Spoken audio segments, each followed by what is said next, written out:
تو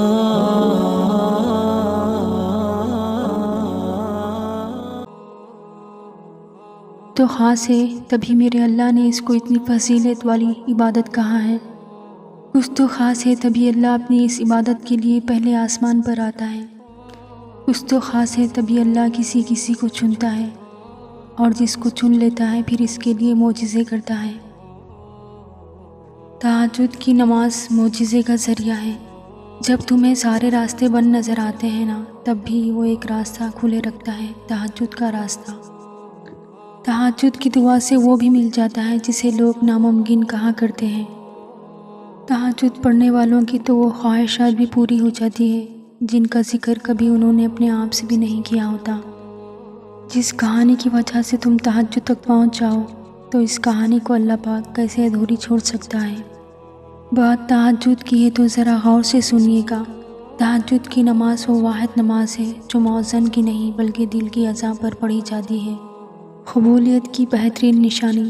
تہجد تک پہنچنا تمہارا بے وجہ تو نہیں ہے، آخر کچھ تو ہے جو ممکن ہونے والا ہے۔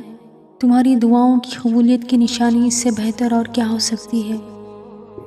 تہجد اتنی قیمتی ہے، اگر اللہ ہمیں نہ دیتا تو ہم کبھی سمجھ ہی نہیں پاتے کہ اللہ کی محبت کس کو کہتے ہیں۔ شفا بن جاتے ہیں وہ آنسو جو تاخ راتوں میں بہائے جاتے ہیں۔ کن کہتا ہے اللہ اور ایک پل میں مقدر بدل جاتے ہیں۔ حضرت علی رضی اللہ تعالیٰ عنہ نے فرمایا، لا حاصل کو اگر پانا چاہتے ہو تو تہجد پڑھا کرو، کیونکہ جو نصیب میں نہ ہو اسے تہجد کی دعائیں مقدر میں لے آتی ہے۔ فجر اور تہجد خاموش نمازیں ہیں، ان میں بہائے گئے آنسوؤں کی پکار صرف اللہ دیکھتا اور سنتا ہے، تبھی تو ان میں مانگی گئی دعائیں اثر رکھتی ہیں، تبھی تو ان کو ادا کرنے کے بعد انسان کا دل سکون سے بھر جاتا ہے۔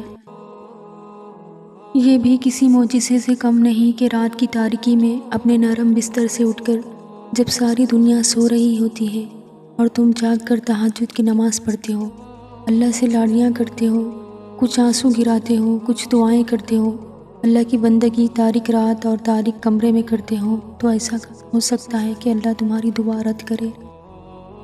تہجد میں کی گئی دعا بند ہوئے سب دروازے کھول دیتی ہے۔ تہجد میں فرش پر کیا گیا سجدہ انسان کو عرش پر اللہ سے ملاتا ہے۔ تہجد کی دعاؤں کے لیے تو 7 آسمانوں کے پردے اٹھا دیے جاتے ہیں، تو پھر اللہ ایسے معجزے کرتا ہے جو کبھی زمین والوں نے دیکھے ہوتے ہیں اور نہ آسمان والوں نے۔ تو اگر درد رات بھر سونے نہیں دیتا تو جان لو کہ وہ منتظر ہے تمہارا، ابھی بھی اس کو انتظار ہے تمہاری دعاؤں کا۔ مانگ لو، ابھی بھی کچھ نہیں بگڑا، ابھی بھی وہ سب ہو سکتا ہے جو تم چاہتے ہو، ابھی بھی وہ سب مل سکتا ہے جو تم مانگتے ہو، ابھی بھی قبولیت کی گھڑی باقی ہے، ابھی بھی تہجد کا پلڑا مقدر پر بھاری ہے۔ جب تمہیں کہیں سے کوئی امید نہیں رہتی، تب وہ تمہیں تہجد کی لگن لگا دیتا ہے اور ایک نئی امید سے جوڑ دیتا ہے، اور پھر تم جان جاتے ہو کہ جو درد دن کے اجالوں میں نہیں سمٹ پاتے وہ رات کی تاریکیوں میں سمٹ جاتا ہے۔ تہجد کی برکت سے تمہاری روکی ہوئی تمام دعائیں پوری ہو جائیں گی انشاءاللہ۔ تم اس کے لیے اپنی نیند قربان کرو اور وہ تمہاری جھولی نہ بھر دے، ایسا تو ممکن ہی نہیں۔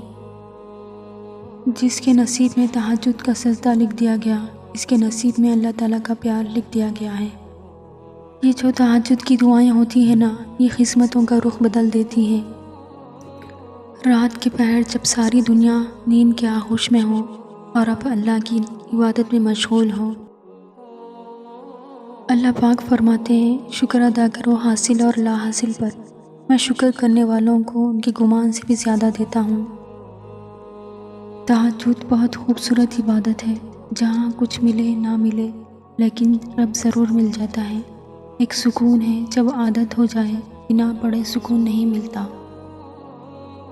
تمہاری تہجد کی دعائیں اللہ پاک تک پہنچ گئی ہے، اب تمہیں صبر کا پہلو تھامے رکھنا ہے، کیونکہ اب جو ہوگا وہ معجزہ ہی ہوگا۔